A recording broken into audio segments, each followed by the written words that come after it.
Hürmetli bilim almışlar, bugün biz sizlerмен birengay müşeler және talqılauç sözler деп аталатын сабақпен таныс боламыз. Сөйлемнің бірыңғай мүшелері дегеніміз, сөйлемнің бір ғана мүшесінің қызметін атқаратын, бір ғана сұраққа жауап беретін, көбінесе тұлғада бір сөз табынан жасалып, бір ғана сөзге қатысты болатын сөздерді айтамыз.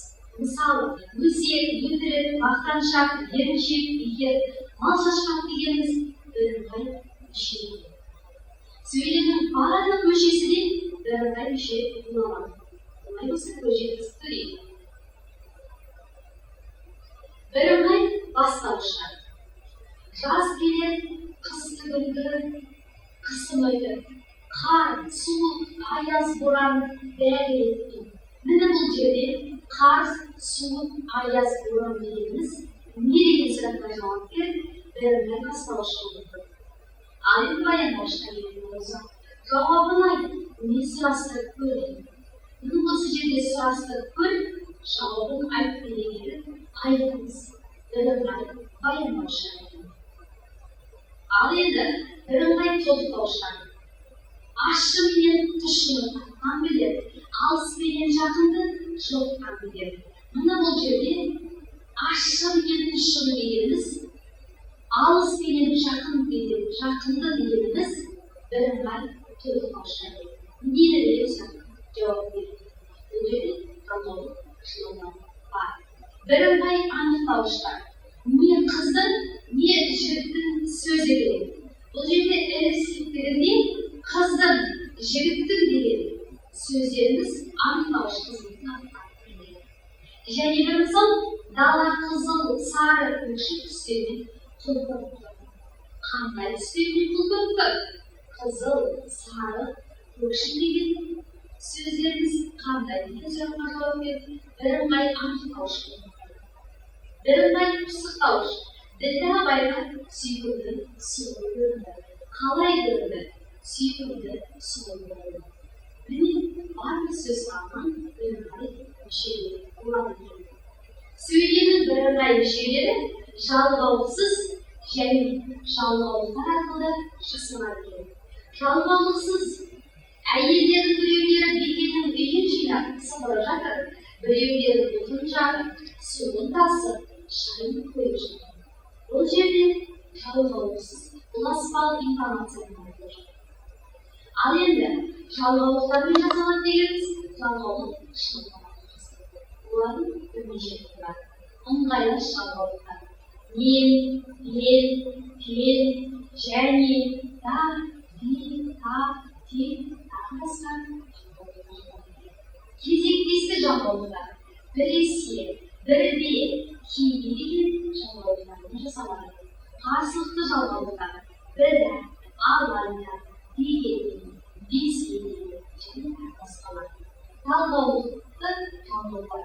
Мысалы, талғаулы жалғаулықтар. Не, немесе, яки болмаса, әлде және басқалар.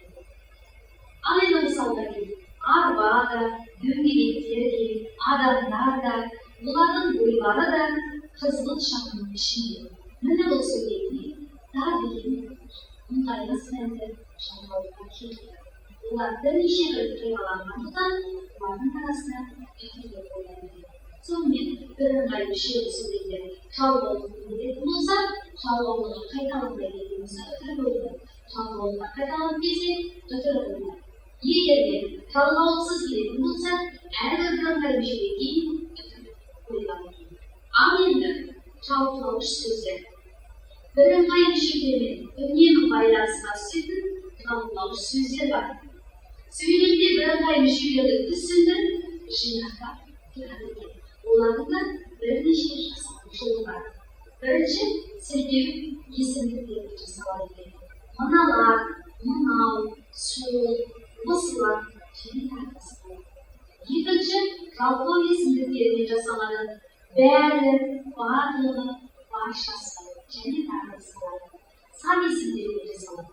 Үшеуі, бесеуі, екеуі сан есімге байланысты түрлі құрал береді. Ал ендеше олардың тыныс берісіне назар салайық. Егер жалпылауыш сөз бірыңғай мүшеден соң келсе, жалпылауыштың алдына сызықша қойылады. Мысалы, Назым, Гүлжамал, Жібек бәрі туған жүр. Бұл жердегі бәрі деген жалпылауларымыздың алдына сызықша қойылады. Себебі Назым, Гүлжамал, Жібек бірыңғай мүшелер. Егер жалпылауыш сөз бірыңғай мүшелердің алдына келсе, жалпылауыштан соң қосып деп қояды. Мысалы, қазақ халқының ойындары мыналар: алтыбақан, ақсүйек, қызқу және тағы басқалар. Бұл жерде мыналар деген сізге мәнді сөзден кейін қосып деп қойып тұр. Алтыбақан, ақсүйек, қызқуымыз бірыңғай мүшелер. Біз бірыңғай мүшені және жалпылауыш сөздерді меңгеріп болсақ, тапсырмалы да көрейік. Мынау алдарыңызда киелі маңғыстаудың шерқала тауы. Бірінші мына біз шығып көрейік.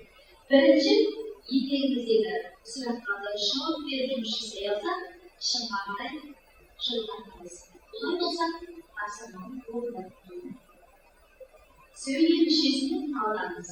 Яғни мынаны сөйлем мүшесіне талдап, бірыңғай мүшенің қандай сөйлем қызметін атқарғанын байқайық. Тапсырманы орындап болған болса, тексеріп көрейік. Алдын сөйлем өтпейік. Ол қалыпта асықпай, баппен, жақсылап тағы оқып шықты. Әдетте сөйлем баяндаушыдан бастап талданады. Сөйлемнің соңы әрдайым баяндаушы. Оқып шықты. Кім оқып шықты? Ол оқып шықты. Нені оқып шықты? Хатты оқып шықты. Оқып шықтыңыз баяндаушы, оқып бастап, хатты дегеніміз толықтаушы. Ал енді бірыңғай мүшелеріміз қалай оқып шықты? Асықпай, баппен, жақсылап тағы бір дегеніміз пысықтауыш қызметін атқарып келеді. Бірыңғай пысықтаушы. Жарайсыңдар, шыңға қарай бет алайық.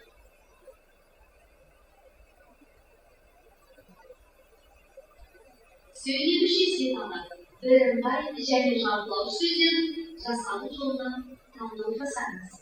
Үлгілерінен сөйлем мүшесіне талдаймыз және күрделендіріп жасалу жолын жалпылаудың атқарылуы сызылар.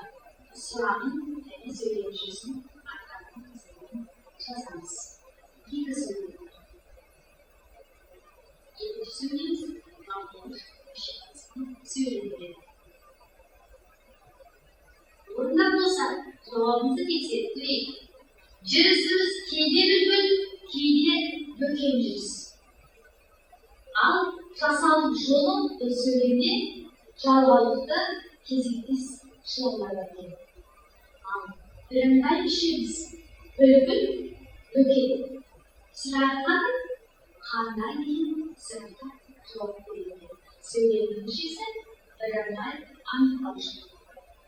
Ал енді екінші сөйлем. Қамар, Мәкен, Әлия бәрі Шәкеннің сүйікті балалары. Бұл жерде жасалу жолы жалпылау есімдігін жасалуы және бірыңғай мүшелеріміз ласпалы интонациямен жалпылаусы жасалуы. Сұрағы кім деген сұраққа жауап береді. Сөйлемнің мүшесі бастауыш болады. Ал ендеше шынның соңғы сұрағына кезекке көшеді. Şimdi bağımlılık tavsırması. Mına söylemleri жалғаулы болса, оларды жалғаулысыз айналдырамыз. Егер де олар жалғаулармен келетін болса, жалғаулысыз етіп қойылады. Бірінші сөйлем. Жар көл, алқаш, бетпақ көл, дос аталатын төрт көлдің арасында сусыз шөл қалады. Міне бірыңғай мүшелерге біз енді жалғаулық шылауды жасаймыз. Қай жалғаулық жылғы сәйкеселерден ойланып қойды. Ал екінші, әр жерде тұйықтала өскен шұбарлары және шіріктері бар. Шұбар мен шіріктің арасында және ыңғайлас мәнді жалғаулық шылауға түседі. Дәл осы шылауға алып тастап, тыныс берісін қойып жасайсыз. almışını söyledi. Tanısı kalın, bırak anlasan diye. Karşı biriniz çalmalı, şınavdan söyledi. Neden? Nasıl olmamışlardı? Alıp biz beraber tanımalısız bir şey yapmamız gerekiyor. Kuvvetli bilim almışlar. Biz şimdi basılmasın. Bir sorudan peki, bu şey kısmı karayın. Tarih bölümü Alpaş bir bakımı және doz atalarının 4 bölüm arasından susuz şöyle dağılır. Bunun önceki anlayısını değil, bunun şirinliği çalmalışı olarak olsan bozanızda tamamız. Dürüst. Her şeyde çok kalabiliriz ki şumarların şirinliği var deyip biz çalmalışı olarak baslasak beraber bir şey söyleyeyim. Yazılırsak dürüst. Alayı şimdi söyleriz. Kanısı kalın, ağlasaydı. Bu gece kanısı kalın, ağlasaydı. Bu gece bırak bir olmuşlardı. Alıp beraber nasıl alayım bana senin çalı olmasız söylemek. Çeresinde. Kuvvetli bilim almışlar. Bugün biz sonuyla beraber bir şeyleri rasallı yolu söyleyebildiği kızım yedim, tanışbirlerim dedim. Şartlamış söz yedim, kalayca saladım. Tanışbirlerim bu yedim, bu yedim. Kilesi gezestince, hoş sağlığı güzel.